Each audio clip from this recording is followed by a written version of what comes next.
रात को किस तरीके से गुजारना है, उस तरीके से एक शेड्यूल अता फरमाया। हम अपने रात को देखें कि हमारी रात किस तरीके से गुजरती है और हुजूर सल्लल्लाहु अलैहि वसल्लम ने क्या शेड्यूल बताया है रात गुजारने का। जब आका करीम सल्लल्लाहु अलैहि वसल्लम हिजरत फरमा कर मदीना शरीफ पहुंचे साहबाए किराम के साथ, तो अक़दे मुआख़ात हुआ और महाजिर साहबा एक तरफ मौजूद थे, अंसारी साहबा मौजूद थे। यक्के बाद दीगरे साहबा किराम को आप तलब फरमाते और एक को दूसरे का भाई बना देते। इसी में हजरत सलमान फारसी रज़ी अल्लाह तआला अन्हु को हजरत अबू दरदा रज़ी अल्लाह तआला अन्हु का भाई बना दिया। हजरत सलमान फारसी रज़ी अल्लाह तआला अन्हु हजरत अबू दरदा के साथ उनके दौलत कदे पर पहुंचे, उनके मकान पर पहुंचे तो क्या देखा कि इनकी बीवी गंदे लिबास ज़ेबतन किए हुए, बाल बिखरे हुए हैं, चेहरे पर गम के आसार है। तो हजरत सलमान फारसी ने अबू दरदा की बीवी से पूछा, ये हाल क्यों बना रखा है? और इस बात को याद रखें कि ये वाकया 1 हिजरी का है और पर्दे की आयत पाक 6 हिजरी में नाजिल हुई। तो ये वाकया 1 हिजरी का। हजरत सलमान फारसी ने पूछा, अपना हाल क्यों इस तरीके से बना रखा है? अपने आप को सवार क्यों नहीं लेती? अपने बालों को सवार क्यों नहीं लेती? अच्छे लिबास क्यों ज़ेबतन नहीं कर लेती? तो उनकी बीवी ने जवाब दिया कि मैं किसके लिए समरूं और किसके लिए अपने आप को ज़ेबतन, किसके लिए अपने आप को मुज़य्यन करूं? आपके भाई अबू दरदा का हाल तो ये है कि वो दिन भर रोजा रखते, रात भर नमाज पढ़ते, मेरी जानिब इल्तिफात भी नहीं करते। हजरत सलमान फारसी ने तहैया कर लिया कि अबू दरदा की इस्लाह करूंगा। अबू दरदा से कहा कि तुम जिस जगह सोओगे उसी जगह मेरा बिस्तर भी लगा देना। हजरत अबू दरदा रज़ी अल्लाह तआला अन्हु के बाजू हजरत सलमान फारसी सोए। थोड़ी देर के बाद उठे। हजरत सलमान फारसी ने महसूस किया कि अबू दरदा उठ रहे हैं। जैसे ही उठे तो हाथ थाम लिया, कहा कहां जा रहे हो? कहा कि नमाज पढ़ने जा रहा हूं। नमाज पढ़ने? फरमाने लगे नमाज का वक्त नहीं हुआ है, सो जाओ। फिर सो गए। थोड़ी देर के बाद फिर उठे। हजरत सलमान फारसी ने फिर सुला दिया। तीसरी मर्तबा उठे, हजरत सलमान फारसी ने फिर सुला दिया। कई मर्तबा ऐसा हुआ।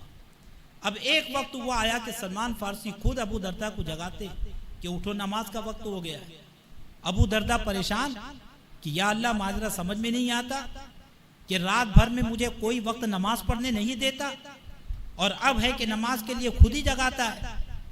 हजरत सलमान फारसी कहते हैं कि ऐ भाई, तुम्हारे ऊपर तुम्हारे नफ्स का भी हक है, तुम्हारे अहल आयाल का भी हक है और अल्लाह रब्बुल इज्जत का भी हक है। सारे लोगों के हुकूक अदा किया करो। नमाज फजर के लिए मस्जिद में हाजिर हुए। नमाज फजर के बाद हुजूर सल्लल्लाहु अलैहि वसल्लम की बारगाह में हाजिर होते। हजरत अबू दरदा शिकायत करते, या रसूल अल्लाह, कैसे को आपने मेरा भाई बना दिया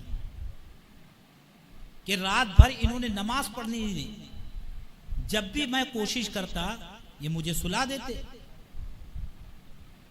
अल्लाह के हबीब सल्लल्लाहु अलैहि वसल्लम ने हजरत सलमान फारसी को तलब फरमाया। सलमान फारसी बारगाह रिसालत में हाजिर हुए।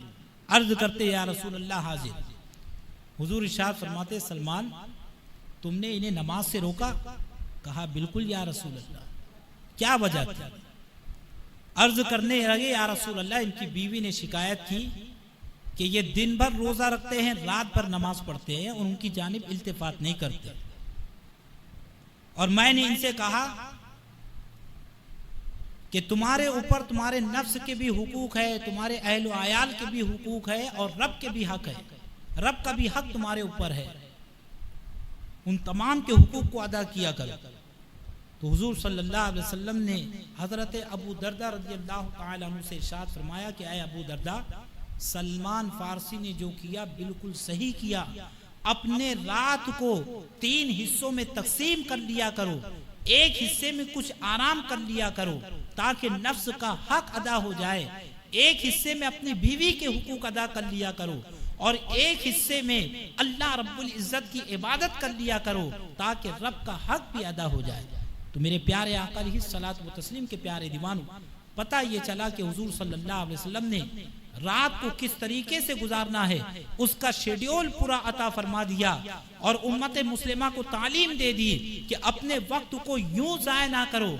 अगर तुम गैर शादीशुदा हो तो खिदमत खल्क के लिए कुछ काम कर लिया करो, अपने वालिदैन के साथ बैठ लिया करो, अपने भाइयों के साथ बैठ लिया करो, दीनी भाइयों के साथ बैठ जाया करो, मुबल्लिगीन के साथ बैठ जाया करो, उलमाए किराम के साथ बैठ जाया करो, किसी वली की बारगाह में बैठ जाया करो। मेरे प्यारे आका सल्लल्लाहु अलैहि वसल्लम के प्यारे दीवानों, लेकिन हमारा हाल ये है कि हम अपने वक्त को जाय कर रहे हैं और ये समझ के जाय करते हैं कि एक ही मिनट का वक्त जाय हो रहा है। लेकिन अगर उस एक मिनट का जायजा लिया जाए तो पूरी जिंदगी हमारी जाय हो जा रही है और हमारी तवज्जो उस जानिब नहीं पहुंच पाती। एक अंग्रेज मुफक्किर ने अपने बेटे को नसीहत करते हुए कहा कि बेटा मिनटों की कद्र करो, मिनटों की।